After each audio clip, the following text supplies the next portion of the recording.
MRI spine आता है करना आपको? हाँ?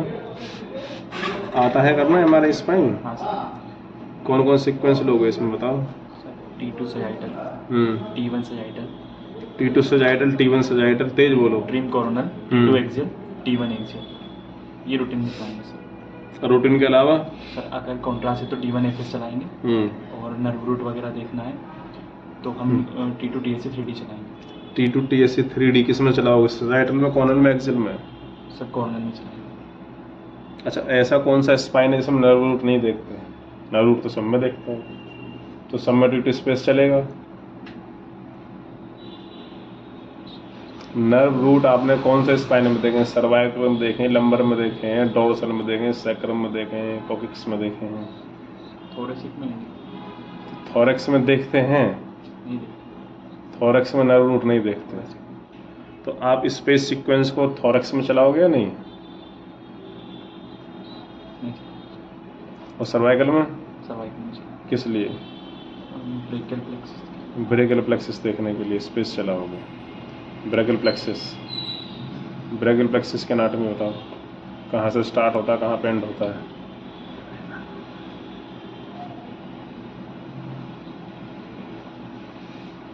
बताओ।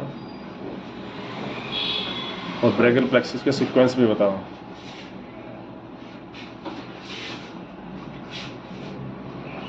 ये आपको स्पाइन MRI आते हैं ना करने, तो स्पाइन का तो MRI ब्रेकियल प्लेक्सिस, तो बताओ ब्रेकियल प्लेक्सिस के सीक्वेंस। तो ये सेकंड क्वेश्चन है स्पाइन में। जब आप इंटरव्यू कहीं चल रहा होगा आपका, तो सबसे पहले आपको सीक्वेंस पूछे जाएंगे। तो सीक्वेंस A to Z हम मैक्सिमम स्पाइन में कितने सीक्वेंस कर सकते हैं? T2 sagittal, T2 axial, T2 Cornell. T2 coronal कौन सा? Space. T1 sagittal, trim sagittal, T2 axial, T1 axial. Haste, T2 haste कर सकते हैं सजाइटल में, कॉर्नल में माइलोग्राफी के लिए डिफ्यूजन कर सकते हैं, और T1 FS कॉन्ट्रास्ट कर सकते हैं, और सिंपल T1 में भी कॉन्ट्रास्ट दे सकते हैं। इसके अलावा स्पाइन में और कोई सीक्वेंस चला सकते हो आप?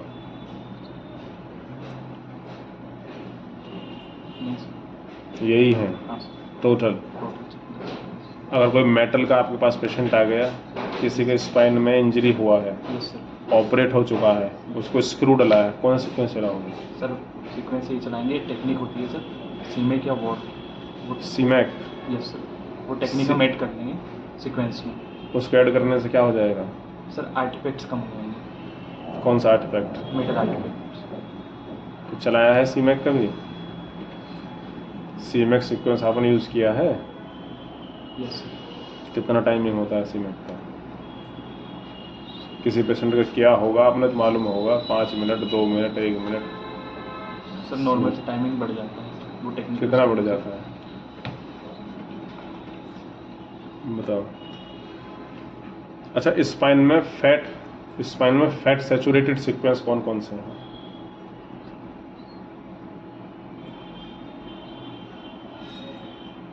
अब देखो, यही क्वेश्चन घुमा फिरा के पूछ लिया गया कि फैट सैचुरेटेड सीक्वेंस कौन कौन से होते हैं। तो फैट सैचुरेटेड का मतलब क्या है? जिसमें फैट सप्रेस्ड। सैचुरेशन का मतलब क्या है? सैचुरेटेड तो वही हो गया ना, तो वही ईस्टर कॉर्नल, ईस्टर सजाइटल, मतलब ईस्टर सीक्वेंस से आप एक्सियल में करो, कॉर्नल में करो, सजाइटल में करो। क्लियर? ये हो गया फैट सैचुरेटेड सीक्वेंस। क्लियर? और एक T1 FS हो गया। तो क्या T1 जो सीक्वेंस है वो फैट सैचुरेटेड सीक्वेंस है या नहीं? नहीं है, क्योंकि फैट सैचुरेटेड सीक्वेंस होता है जिसमें इनबिल्ड फैट सैचुरेट होके आएगा, तो वो कौन सीक्वेंस है? ईस्टर। T1 में तो FSM ऐड कर रहे हैं, वो फैट सैचुरेटेड नहीं हुआ, वो तो एडिशनल कर रहे हैं। वो जो सैचुरेटेड होगा उसमें क्या होगा? उसमें इनबिल्ड ही जो फैट है वो सप्रेस्ड होकर आएगा, जैसे ईस्टर में आता है, ट्रम में आता है। क्लियर? तो आप मैवरिक सीक्वेंस सुना है? मैवरिक नहीं मालूम? मैवरिक सीक्वेंस भी मेटल रिडक्शन आर्टिफैक्ट सीमैक की तरह ही होता है, बस नाम चेंज है। मैवरिक डॉक्टर आपको लिख के दे देगा कि MRI spine with Maverick sequence, तो घबराना नहीं है आपको, वो क्या करना है, सीमैक या वार्प या आपके मशीन में इसके इसके नाम से होगा, मैवरिक नाम से ही। क्लियर। नेक्स्ट क्वेश्चन आपके लिए है, यदि आपके पास कोई ट्रॉमा का पेशेंट आ जाता है, स्पाइन ट्रॉमा हुआ है, तो कैसे करोगे उसको? सर्वाइकल ट्रॉमा हो गया किसी को, तो उसमें आप क्या क्या सीक्वेंस लोगे, क्या देखोगे उसमें? ट्रॉमा का पेशेंट में सबसे पहले आपको क्या देखना है? वर्टिब्रा देखेंगे, वर्टिब्रा देखना है, और एडिमा देख सकते हैं, और फ्रैक्चर्स। वो तो हो गया ना, आपने बॉडी देख लिया, तो फ्रैक्चर तो उसी में देखोगे। बताओ भाई, यू आर MRI टेक्नोलॉजिस्ट, आपका ट्रॉमा का पेशेंट आ जाता है, तो आपका सबसे पहले प्रेफरेंस, अगर डॉक्टर ने लिखा है MRI सर्वाइकल स्पाइन, तो सबसे पहले आप सर्वाइकल स्पाइन के कौन से बॉडी पार्ट को फोकस करोगे? पेशेंट के लिए क्या जरूरी है पहले? पेशेंट को सर लेटने में कहीं पेन ना हो, तो वो तो पेशेंट आपने लेटा लिया, जब आप मॉनिटर पे स्कैन कर रहे हो, आप किस चीज़ में इंटरेस्ट ज़्यादा दिखाओगे स्कैन करते टाइम? सर अगर ट्रॉमा का है तो मैं वर्टिब्रा पे ज़्यादा फोकस करूँगा। वर्टिब्रा पे,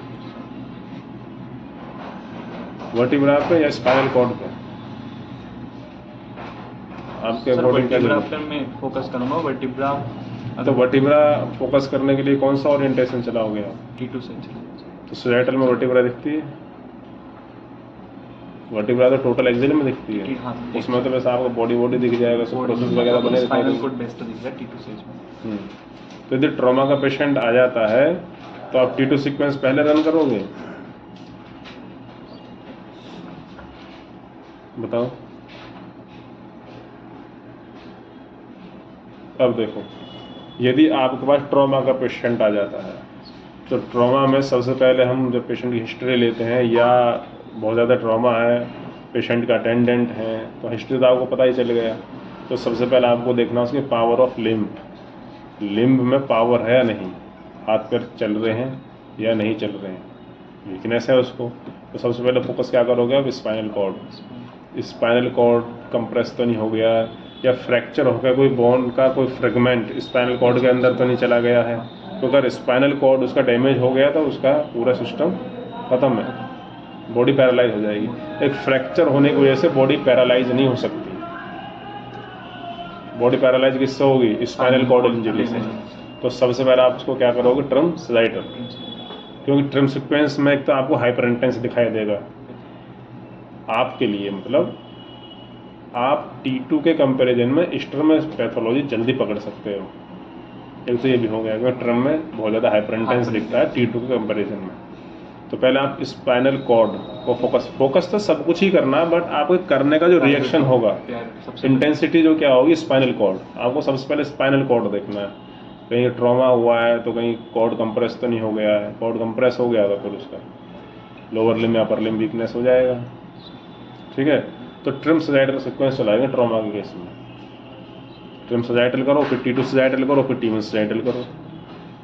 उसके बाद फिर क्या कर सकते हो? माइलोग्राफी करोगे। माइलोग्राफी कैसे करते हैं?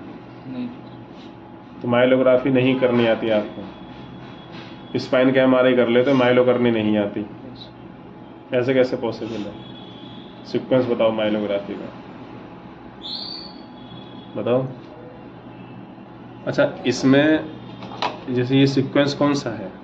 सर ये ट्रिम सजाइटल है। स्पाइनल कॉर्ड कहाँ पे है इसमें?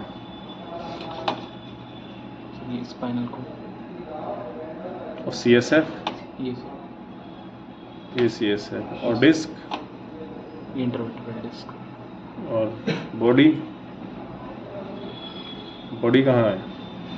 बॉडी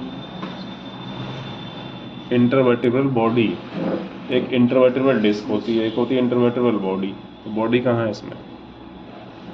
बोलते हैं ना body and disc parallel plan करते हैं, तो कहाँ है बॉडी को?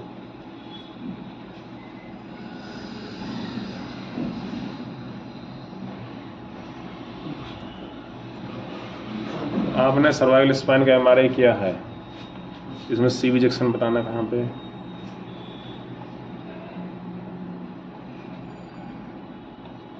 एंटीरियर आर्च और ये CV जंक्शन, CV जंक्शन में क्या देखते हैं हम? एंटीरियर आर्च, पोस्टीरियर और C1 C2। हाँ, C1 C2 और क्या देखते हैं? C1 C2 तो अभी सजाइटल में भी दिख रहा है, इसमें भी।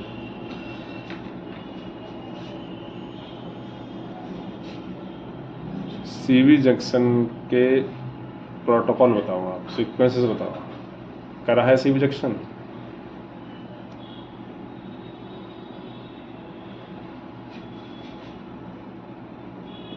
देखो, जो CV जंक्शन के जो प्रोटोकॉल हैं, T2 sagittal, T1 sagittal, stir sagittal, sequence जो स्पाइन की है वही सीक्वेंस रहेंगे, बट स्मॉल FOV पे लेने हैं आपको। और इसमें T1 कॉर्नल और T2 कॉर्नल और स्टर कॉर्नल, और देखो स्पाइन में एक ही कॉर्नर ले रहे हैं, बट CV जंक्शन में तीनों कॉर्नल लेने हैं आपको, तीनों सजाइटल, तीनों कॉर्नल और दोनों एक्सियल, T2 एक्सियल और T1 एक्सियल, स्टर एक्सियल भी ले सकते हैं।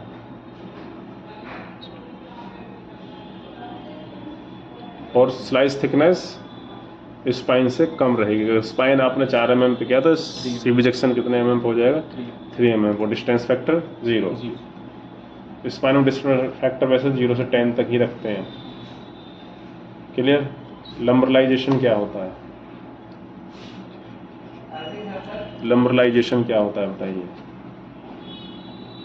अगर किसी पेशेंट को डॉक्टर ने लिख दिया हिस्ट्री ऑफ या क्वेरी ऑफ लंबरलाइजेशन, तो आप क्या करोगे?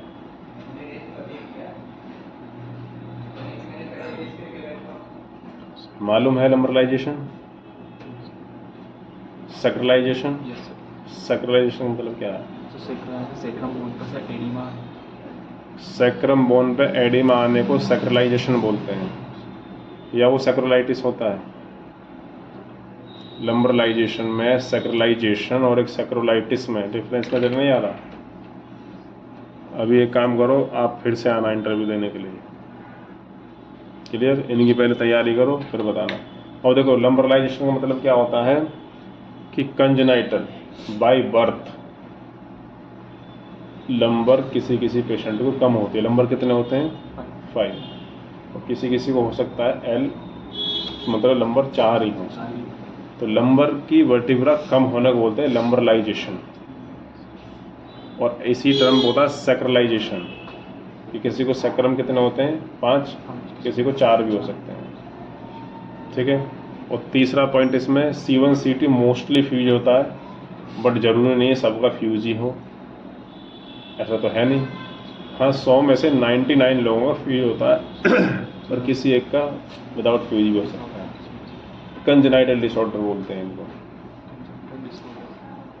तो इस केस में क्या करोगे आप? Whole spine screening. जब आप होल स्पाइन स्क्रीनिंग कर लोगे तभी तो आप काउंट करोगे वर्टिब्रा। तो अगर आपके पास पेशेंट आ गया लंबरलाइजेशन, तो आप तो लंबर करके भेज दोगे उसको। आपने बताया कहाँ? स्क्रीनिंग करेंगे, होल स्पाइन स्क्रीनिंग करेंगे।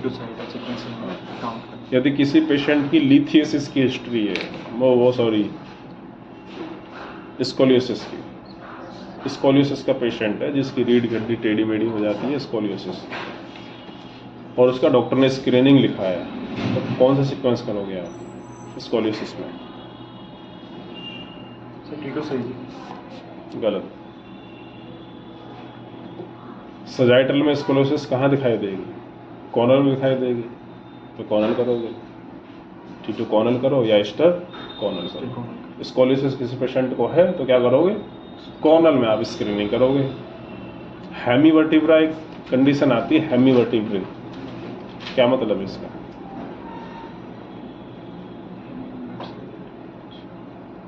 तो हेमीवर्टिब्रा का मतलब होता है कि अब किसी को गॉड ने 2-4 एक्स्ट्रा दे दिए, फालतू दे दिए।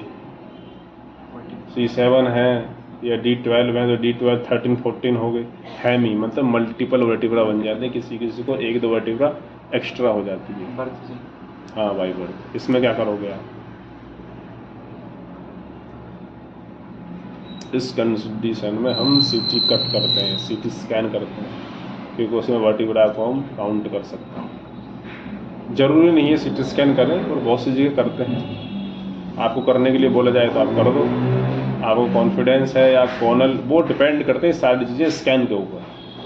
ये तो एक कंडीशन है कि इस कंडीशन से आप गुजर सकते हो, स्कैन आ सकता है हेमीवर्टिब्रा के लिए, तो आप उस टाइम पे क्या डिसीजन लोगे तो आप पे डिपेंड करता है। अब लास्ट में सबसे मोस्ट इम्पोर्टेंट जो क्वेश्चन है इस इंटरव्यू ऑफ स्पाइन से रिलेटेड, वो ये है कि आप पेशेंट की हिस्ट्री कैसे लोगे। आपके पास पेशेंट आ गए सर्वाइकल स्पाइन है, लंबर या डॉर्सल के लिए, अब आप पेशेंट से हिस्ट्री कैसे लोगे बताओ। क्या क्या पॉइंट आप पेशेंट से पूछोगे और आपने काम किया तो बताओ। सर या तो अगर आरटी का पेशेंट है तो पूछें चोट कब लगी थी आपको, और पेन कहाँ से कहाँ तक होता है। कई बार क्या होता है सर कि स्पाइन में पेन की वजह से हाथ या पैरों में भी पेन होता है, तो ये भी उनसे पूछेंगे। और तो आप 2 पॉइंट पूछोगे, चोट कब लगी थी और दर्द कहाँ से कहाँ तक होता है, ये तो बताइए इसने। और बताओ।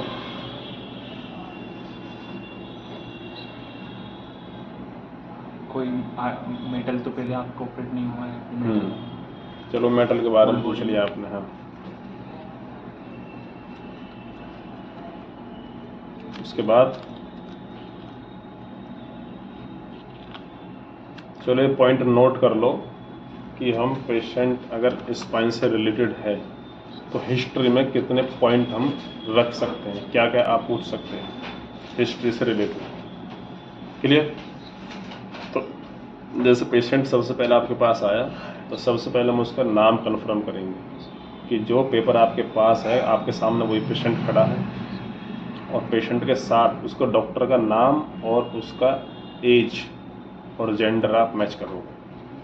ऐसा नहीं है पेपर हाथ में लिया, पेशेंट कोई और खड़ा है, बात किसी और से कर ली, लेटा कोई और दिया, स्कैन कोई और कर दिया, ये नहीं करना है। सबसे पहले confirmation of the patient, patient के नाम, पेशेंट से नाम कंफर्म करो। ऐसा होता है, बहुत बार ऐसा हो जाता है, कोइंसिडेंटली मिस्टेक्स होती हैं, तो आपको इम्प्रूव करना है। जब पेशेंट से आप जाओगे पेशेंट के पास तो प्रिस्क्रिप्शन आपके हाथ में होना चाहिए, और उस प्रिस्क्रिप्शन से आप उस पेशेंट को वेरीफाई करोगे, ठीक है। और पेशेंट से बात करने से पहले डॉक्टर का प्रिस्क्रिप्शन, जो उसके क्लिनिकल नोट्स हैं, वो आपको पढ़ने होंगे। क्यों? पेपर आपने पढ़ा नहीं, मुंह उठा के पहुँच गए पेशेंट के पास, बोले क्या दिक्कत है, पेशेंट क्या बोलेगा, लिख नहीं रहा है इसमें, देख लो।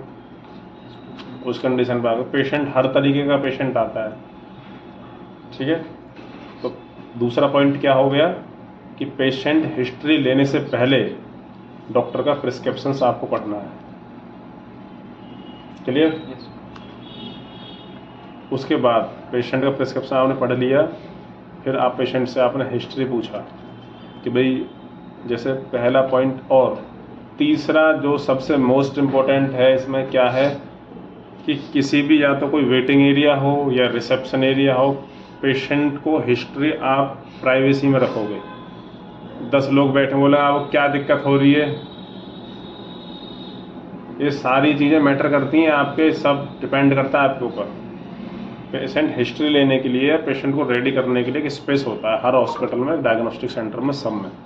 वहाँ आपको पेशेंट को बिठा के या जैसा आपको ठीक लगा वहाँ आप पेशेंट से हिस्ट्री पूछोगे। आप थर्ड पर्सन के सामने पेशेंट की हिस्ट्री नहीं पूछोगे।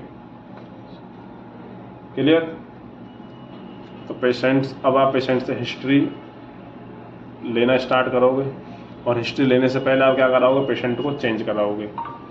चेंज कराने के लिए पेशेंट को बिल्कुल विदाउट कन्फ्यूजन इंस्ट्रक्शन देना है कि आपको जी ये कपड़े हैं, ये पहनने हैं, जैसे भी आपको बताना है। कोई मेटल नहीं होना चाहिए, पॉलिस्टर कपड़े नहीं होने चाहिए, जो नायलॉन जो कपड़ा होता है वो नहीं होना चाहिए। कोशिश आप करोगे पेशेंट जो होता है, जो हॉस्पिटल का गाउन होता है, वही हो पेशेंट के पास। क्लियर। अब पेशेंट की हिस्ट्री लेना स्टार्ट करते हैं। जैसे सपोज करो पेशेंट को था MRI, डॉक्टर ने लिखा सर्वाइकल स्पाइन, तो सबसे पहले आप पूछोगे कि आपको क्या प्रॉब्लम चल रही है, क्या दिक्कत आपको रहती है। तो पेशेंट ने बताया कि मेरे को सर्वाइकल पेन है, दर्द रहता है। तो आप पूछोगे कब से दर्द रहता है, तो आप टाइम उसका नोट कर लोगे, 1 महीने से दर्द है, ठीक है। उसके बाद आपको पूछना है कि आपका जो पेन है वो रेडिएट करता है, यानी कि राइट की तरफ रेडिएट करता है, लेफ्ट की तरफ रेडिएट करता है या नहीं करता है।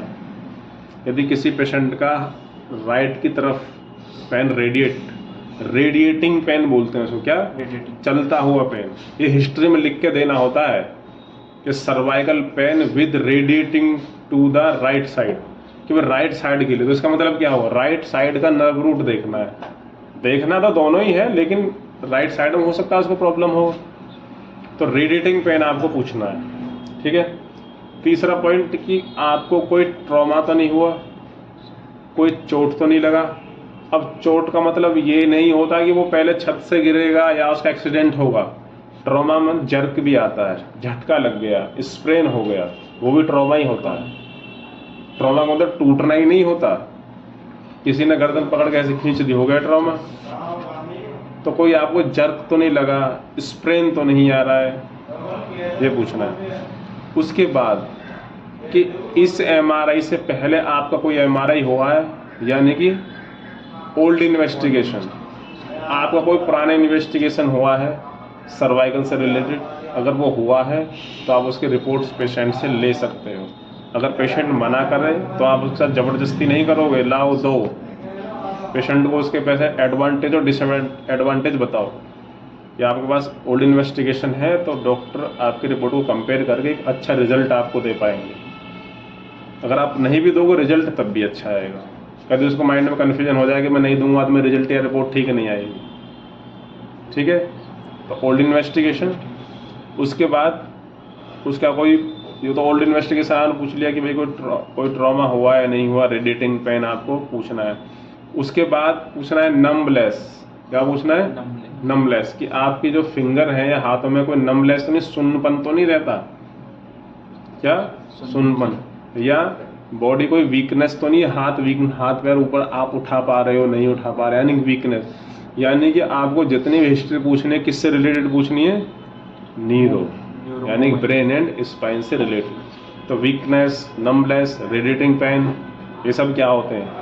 स्पाइनल इंजरी या स्पाइनल कॉर्ड या सर्वाइकल या ब्रेन से रिलेटेड इंजरी, वो है एक्सट्रीम। तो मोस्टली इसमें रेडिएटिंग पेन, नम्बलेस और radiating pain, numbness, weakness, trauma, jerk, sprain, कब से आपको चोट लगी है, कोई ओल्ड इन्वेस्टिगेशन आपका हुआ है या नहीं हुआ है, या एनी कोई फॉलोअप केस, कोई किसी चीज़ का फॉलोअप केस तो नहीं चल रहा है आपका। फॉलोअप केस का मतलब क्या है? पहले किसी को कोई स्पाइनल कॉर्ड में ट्यूमर था, वो ऑपरेट हो गया 2 महीने पहले, 4 महीने पहले, अब पेशेंट दोबारा आते हैं उसको चेक कराने के लिए, कहीं दोबारा से तो नहीं हो गया, या जो बच गया था रिकरेंस, यानी कि दोबारा तो नहीं हो रहा है, उसके लिए कोई फॉलोअप केस तो नहीं है आपका। तो फॉलोअप केस अगर उसने बताया हाँ फॉलोअप में है, तो उसमें उसके प्रीवियस इन्वेस्टिगेशंस बहुत ज़्यादा ज़रूरी हैं लेने। क्लियर?